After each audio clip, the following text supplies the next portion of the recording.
Hey, I'm Ryan Reynolds. At Mint Mobile, we like to do the opposite of what Big Wireless does. They charge you a lot, we charge you a little. So naturally, when they announced they'd be raising their prices due to inflation, we decided to deflate our prices due to not hating you. That's right. We're cutting the price of Mint Unlimited from $30 a month to just $15 a month. Give it a try at mintmobile.com/switch. $45 up front for 3 months plus taxes and fees. Promo rate for new customers for limited time. Unlimited more than 40 gigabytes per month. Slows full terms at mintmobile.com.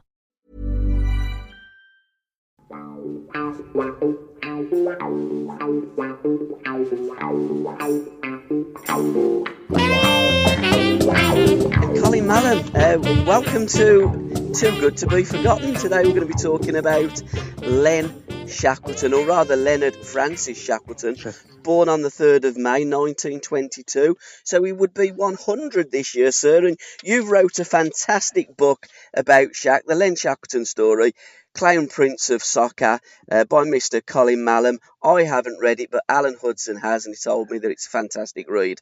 So, what's your background, firstly, Colin? Well, I come from Liverpool. Okay. It's my hometown. My father was a professional footballer, and I attended school, obviously, in Liverpool, and ended up at university, and then moved into journalism as a trainee. Lovely. Did you work on the papers, Colin, back in the day? Yes. I started on the Liverpool Echo. Okay.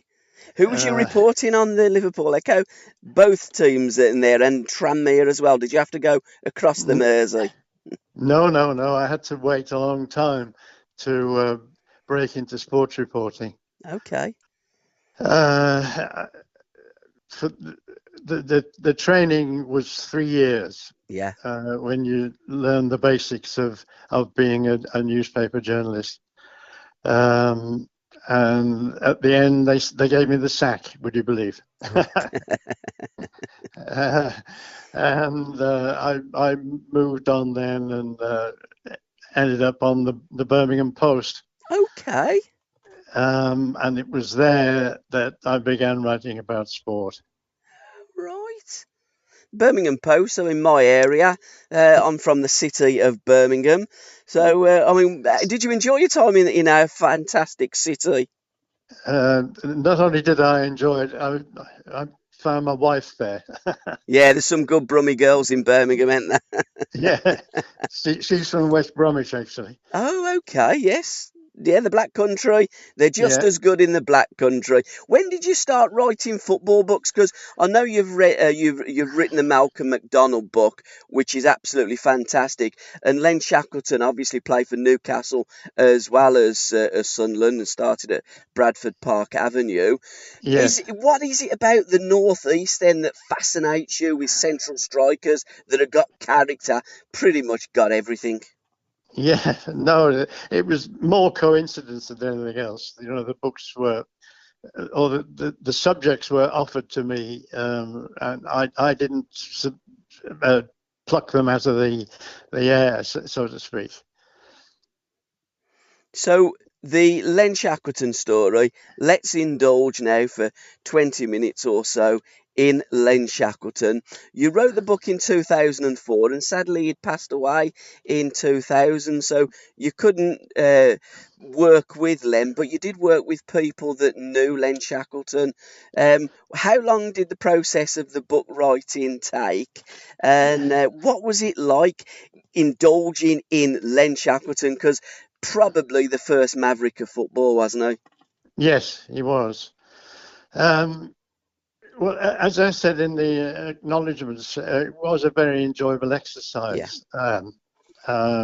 Met a lot of interesting people along the way, including Brian Clough.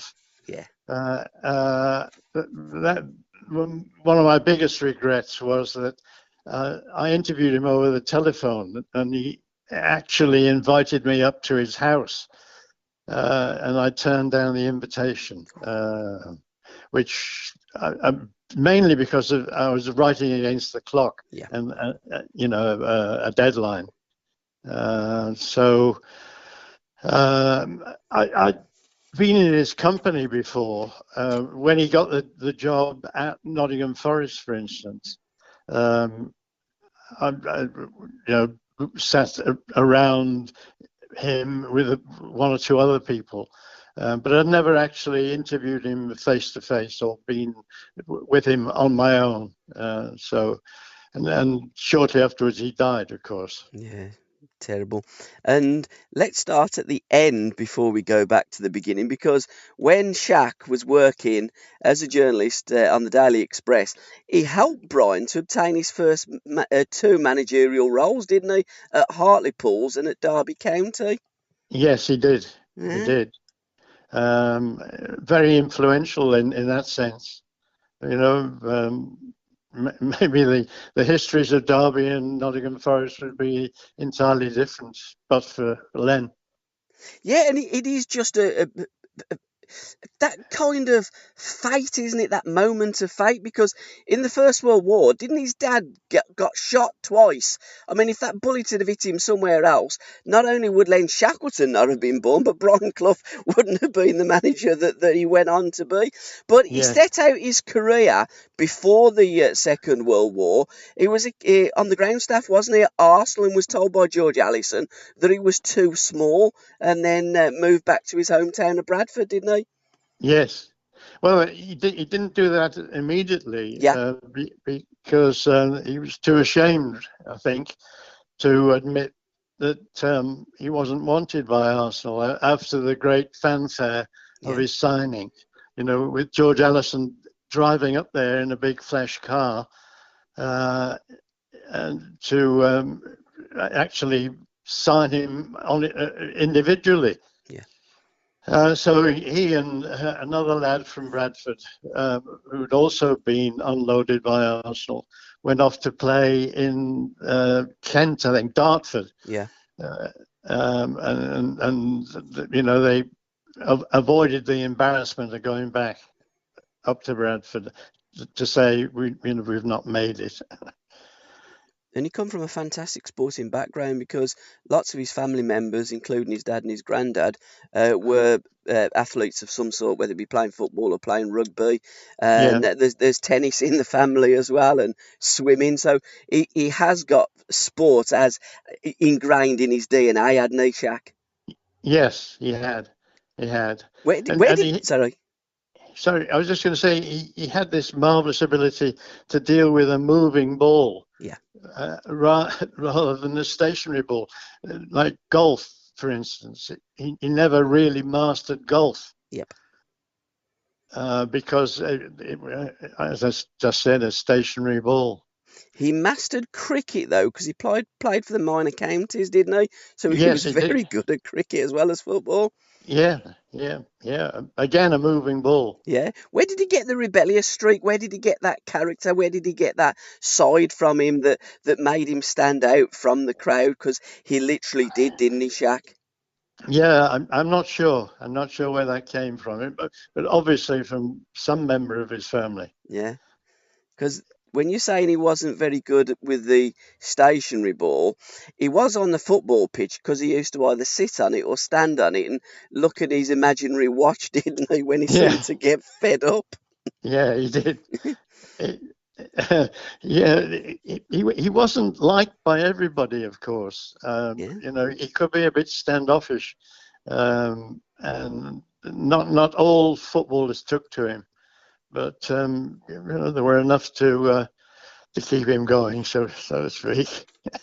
And he didn't get on famously with his strike partner at Sunderland, Trevor Ford, did he? There No. seemed a clash between Shaq and Trevor, and if only. But then again, you don't have to get on with people that play in the same team. But they did get on in terms of bringing success, or relative success, shall we say, to Sunderland. Two of the greatest strikers that we've ever produced. Yes, that's absolutely true. Which just goes to show, when you're building a team, it's not only their ability, but whether they get on with each other. Absolutely. It's a similar situation, I suppose, with the two at Liverpool, Mane and Salah. Yeah. Who apparently are not close friends, but on the field, you wouldn't know it. But again, if you talk to football players, as fans, you seem to think, or fans seem to have this impression that everybody gets on. When you talk to them, lots of players don't get on in the same team, but you wouldn't think so when they're playing because they play as a team. Now, Shaq, when he was a kid, always took a tennis ball round with him, even when he used to go up the shops to get his bags of sweets, didn't he? Yes, he did. Kick it all the way up to the shops, bouncing it off the wall. Yeah, I think so many people of that era did the same thing, and I can remember doing the same thing myself as a kid. Because there weren't many other ways of entertaining yourself in those days. He was very outspoken about the TV being invented, wasn't he? And I suppose when you're looking at it in the cold light of day, he's absolutely correct. And I think that you can associate the same to games that kids are playing today on consoles. When back in Shaq's day, you didn't have the distractions of TV. Okay, you had radio, but kids went out and found their own entertainment. You didn't have cases, so he learnt his trade on the streets of Bradford with a tennis ball. And when you're hitting that ball off the curb, as you know, the ball comes up at different angles, and you learn your tight control in tight spaces that way, don't you? Yeah, you do. Yes, it's an ideal way of practicing. Absolutely. Playing street football, which I remember well myself, and the difficulties it threw up from time to time, as you say, when it clipped the curb and came at you in a weird angle. You have to learn to control these things. Absolutely. And he played for two clubs on the same day as well, didn't he, Shaq? Did he? Yeah. Bradford Park Avenue and Bradford City, apparently, yeah. Yeah, during the wartime where you could guest as players, so you could play for one and then guest for another, one in the morning and one in the afternoon. Yeah. In fact, you just reminded me. I noticed on Facebook today you were talking about Peter Doherty at Man City. My father kept him out of the team. Would you believe? You're joking. During the war, yeah. My father guested for Man City. He was in a reserved occupation. He had an advantage, really. He was fitting out troop ships on Liverpool docks and playing for Man City. And Peter Doherty was in the army. Yeah. And so when he came home on one occasion and wanted to play, he couldn't get in the team because my father kept him out. That is one hell of a claim to fame, because in the 36-37 season, largely down to Peter signing for City, his debut was against Preston North End and the great Bill Shankly. They won the first league championship, didn't they? And Shaq mentions in his autobiography Peter Doherty, a genius of geniuses. I mean, that is some accolade. Shaq, when he played at Stamford Bridge, any truth that he was in the corner with the shed end at Stamford Bridge, and he played a 1-2 off the corner flag? Uddy said one of his pals. Your wedding will be one of the happiest days of your life, and Blue Nile can help you celebrate it with a gift that'll last a lifetime. Whether you're looking for wedding bands, a gift for your partner, or an unforgettable thank you to your bridesmaids, Blue Nile offers a wide assortment of jewelry of the highest quality at the best price. Plus, expert guidance to ensure you find the perfect piece. Experience the convenience of shopping Blue Nile, the original online jeweler since 1999, at BlueNile.com. BlueNile.com. Ryan Reynolds here for, I guess, my 100th Mint commercial. No, don't. I mean, honestly, when I started this, I thought I only have to do like 4 of these. I mean, it's unlimited premium wireless for $15 a month. How are there still people paying 2 or 3 times that much? I'm sorry, I shouldn't be victim blaming here. Give it a try at mintmobile.com/switch. Whenever you're ready. $45 upfront payment equivalent to $15 per month. New customers on first 3-month plan only. Taxes and fees extra. Speed slower above 40 gigabytes. See details. told him that he was there that day and saw it. Yeah, I've heard of that story as well. Yeah. Yes, almost certainly he did the same. They did that exactly. Other things that Shaq done, what was his greatest attribute, would you say? Because he used to talk to the referees, and you used to have that gamesmanship back in those days, didn't you? And you could have it with the referee. If a modern player done the same to a referee as Shaq did, he'd probably get booked or even sent off these days. Football's gone daft. Yeah, he would. It would be interesting to see how he got on in these present circumstances, with everyone worried about the smallest infringement. Absolutely. He only got 5 England caps, but then again, I think so did Osgood and so did Bowles, and Hudson only got 2 caps. We've never really liked our Mavericks playing for the England team, but back then the suits picked the team, didn't they, rather than the England managers? Yes, they did. They did, in fact. Yes, which was completely crazy when you think about it. I think he listed in the book I did about him the names of the FA selection committee, and what they did. Not a single one ever kicked a ball. Yeah. It's quite incredible. And in his autobiography, in chapter 9, he famously left it blank, didn't he, that page? Yes, yeah. He was never short in coming forward, was he, Shaq? No, he wasn't. Newcastle United, what was his time like there at Newcastle? Because we know what it was like at Sunderland. How did he enjoy St James's Park? I'm not sure. I think it was a sort of passing interest, really. Yeah. It never really impinged on his career or his thinking. But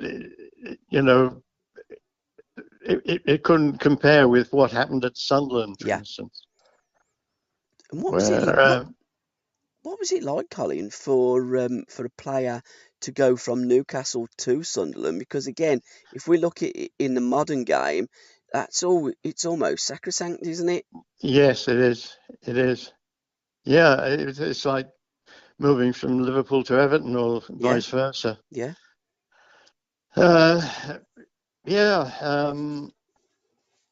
And presumably he got away with it. But certainly he became an absolute idol at Sunderland. Yeah.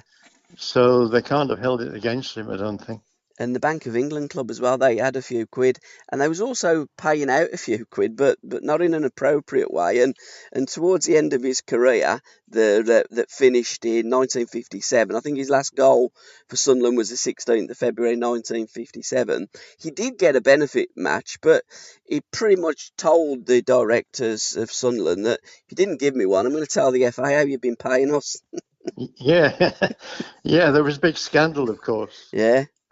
At Sunderland over illegal payments in inverted commas. Yeah. Which were illegal mainly because they paid them so poorly with the normal wage structure. But it caused a big stink, and a lot of ill feeling among the players there as well. Was Shaq any good at snooker? Because Trevor Ford wasn't. I really don't know. I have to confess I don't know. Because what they done with Trevor, a director took him into a snooker hall and said, you got a snooker? No, not really. Well, we'll have 20 quid on the game. And Trevor Ford won. And that's how they used to give Trevor some illegal payments, by playing games of snooker for 20 quid, and the director always lost. They were a crafty bunch. I mean, ahead of their time, you could argue as well. Yeah, yes. The only one I know about who likes snooker was Terry Payne at Southampton. Okay. I went to interview him one day and ended up playing snooker with him. Yeah. After we'd done the interview. He was a good player, actually. Yeah. What was the funniest thing that you found out about Shaq?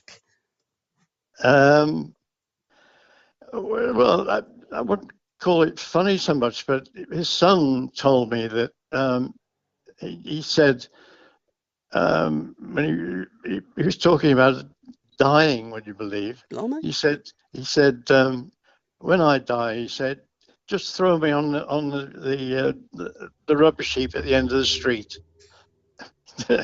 Just, which I thought it was pretty amusing, although it was hardly an amusing subject. But when because he retired through injury, did he had a bad ankle, and that's Yes, what retired him. And he went into journalism. What was he like as a journalist working at the Daily Express there? I don't know, Yeah. because I never came across him. Uh-huh.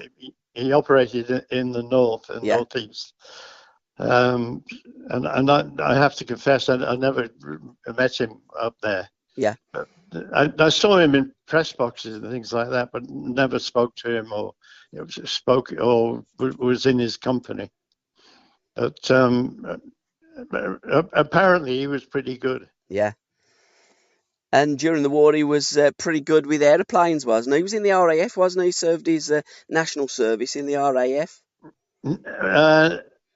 No, Oh, he was one of the Bevin boys. right. Okay. Tell me more. Yeah, footballers then were given the opportunity to either go in the forces, Yeah. or if they had served an apprenticeship, work in one of the reserved occupations. Right. That's what my father did. My father was a trained coach builder. He served his apprenticeship as a coach builder, and so he ended up as a joiner, fitting out troop ships. Right. But another alternative was to go down the mines, and that's what he opted for, although he hated it. Wow. Yeah, one of the Bevin boys, Ernest Bevin, the politician who was in charge of that operation. Yeah. Who was his only goal? Because he received 5 England caps. Who was his only goal for England against? His only goal? Yeah. He scored 1 goal for England, didn't he, in 5 games? Did he? Well, yeah, he must have scored against West Germany. Yeah. Oh, okay. Because that was his last game as well. They brought him back for that game, didn't they? Yes, they did. 19... After Yeah. 5 years absence. Yeah. Yeah, because they were world champions. They beat Hungary, didn't they, in the Miracle of Bern in the 1954 World Cup final, and come over here. They come over here in 1974 as well, 75 as world champions when England beat them. We're very good at beating West Germany when they're world champions at Wembley. Yeah, I remember that game vividly because Hungary had just slaughtered England twice. Yes. As you're probably aware, at Wembley and in Budapest. And they were hot favourites to win the World Cup. And then lo and behold, they got beaten in the final by West Germany, who were a pretty good side themselves, actually. Yeah. But I remember being heartbroken as a kid because I'd adopted Hungary as my favourite team after what they did to England. But fortunately for England, when they played West Germany at Wembley in that game we're talking about, West Germany didn't field a full side. Yeah. They had several key players missing. So that has to be set against the result, And also what we have to say in terms of the World Cup with Hungary and West Germany, Hungary did beat them 8-3 in an earlier game in that tournament, Yeah, and Puskas did have a goal ruled out for offside as well. And yeah. at half-time, the Germans did have some substance that we still don't to this day know whether it was legal or illegal, going back to the payments at Sunderland. Yes, indeed, indeed. Yeah, football's got a lot of skeletons in the wardrobe, hasn't it, Colin? Yes. What's your next venture, sir? What book have you got to be writing about next time? Well, I'm afraid my writing career has dried up. I've not written a book for ages, Yeah. for years, in fact. What happened was my agent retired, and nobody else seemed very keen to take me on. Okay. So I've more or less retired completely from writing anything. Well, I'll tell you what a great biography would be, Peter Doherty. Because I've looked online, there was in 1947 he wrote his autobiography, and Yeah. he must be one of the greatest British players of all time, up there with Shackleton. And Yes. I think it's just a matter of time till somebody starts writing a biography of the great Peter Doherty, who Shankly absolutely idolised as well. Yes, he did. Yeah. We talking of Shanks. He bought our house in Liverpool and lived in it for the rest of his life. Right. Good grief. Because my father knew him. They'd played against each other. And when he arrived in 1959, there was a piece in the paper saying he was looking for somewhere to live, a house to buy. And my mother and father was just selling the house at the time. And so my father rang up Liverpool and said, "Do you want to come and look at our house?" And he came round, liked it, and bought it. So when you look online at all these pictures with Shankly, kids coming knocking on his door, Mr. Shankly, will you come out and play football with us? And Bill says, "Yeah, of course I will, son. Hold on a minute. That was your house." Yeah, it was.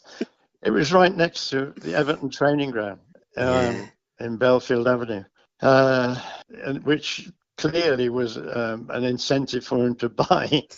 Yeah, because famously when he took the Liverpool job and he went into the hairdressers, they said, "What do you want off the top, Bill?" And he said, "Everton, son." Absolute classic. It's been a wonderful trip down memory lane. Thank you so much, Colin. Len Shackleton, too good to be forgotten. And thanks to you, sir, writing the biography in 2004 and podcasters talking to you about your wonderful publication. Len Shackleton will always be remembered. So thank you, sir, and thank you for your time. No, thank you. It's very kind of you, and I appreciate it. It's been my pleasure. Thank you, sir. Thank you. Hope to see you soon. Lovely. Thank you, Colin. Bye-bye. Cheers, pal. Bye-bye now.